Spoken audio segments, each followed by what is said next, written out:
سلام به شما همراهان عزیز. آیا شما هم از اون دسته افرادی هستید که شبها با فکر و خیال زیاد به خواب میرید و صبحها احساس خستگی میکنید؟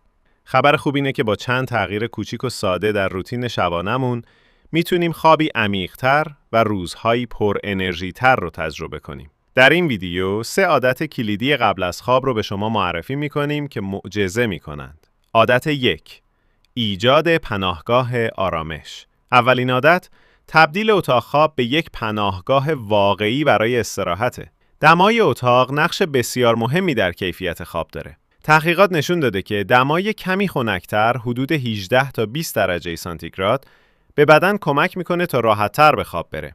همچنین سعی کنید نورهای اضافی رو حذف کنید. حتی نور کم چراغ خواب یا نور دستگاه‌های الکترونیکی میتونه ترشح ملاتونین، هورمون خواب رو کاهش بده. استفاده از پرده‌های ضخیم یا چشمبند هم میتونه مفید باشه. عادت 2: خداحافظی هوشمندانه با صفحه نمایش. دومین عادت و شاید مهمترینش در دنیای امروزی، فاصله گرفتن از صفحه نمایش‌ها حداقل 1 ساعت قبل از خوابه.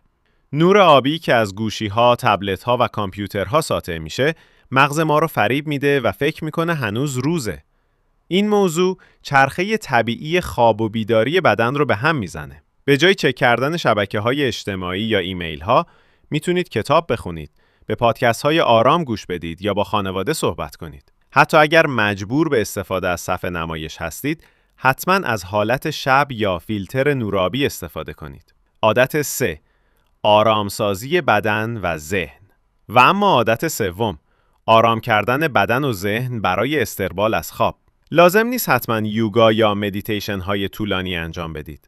چند حرکت کششی ملایم برای گردن، شانه ها و کمر میتونه تنش عضلانی رو کاهش بده. یا میتونید تکنیک تنفس 4-7-8 رو امتحان کنید. 4 ثانیه نفس عمیق بکشید. 7 ثانیه نفس رو نگه دارید و 8 ثانیه به آرامی بیرون بدید. این تمرین ساده سیستم عصبی پاراسمپاتیک رو فعال میکنه و به آرامش عمیق کمک میکنه. حتی تصور کردن یک مکان زیبا و آرام هم میتونه ذهن رو از نگرانی‌های روزانه دور کنه. پس به یاد داشته باشید: 1. اتاق خوابتون رو به یک محیط خنک و کم نور تبدیل کنید. 2. 1 ساعت قبل از خواب دنیای دیجیتال رو کنار بگذارید. 3. با کشش یا تنفس عمیق بدن و ذهنتون رو آرام کنید. با اجرای این 3 عادت ساده، شاهد تفاوت شگفت‌انگیزی در کیفیت خواب و سطح انرژی روزانه‌تون خواهید بود. همین امشب امتحانش کنید و به خودتون هدیه خوابی عمیق و روزی پر انرژی رو بدید.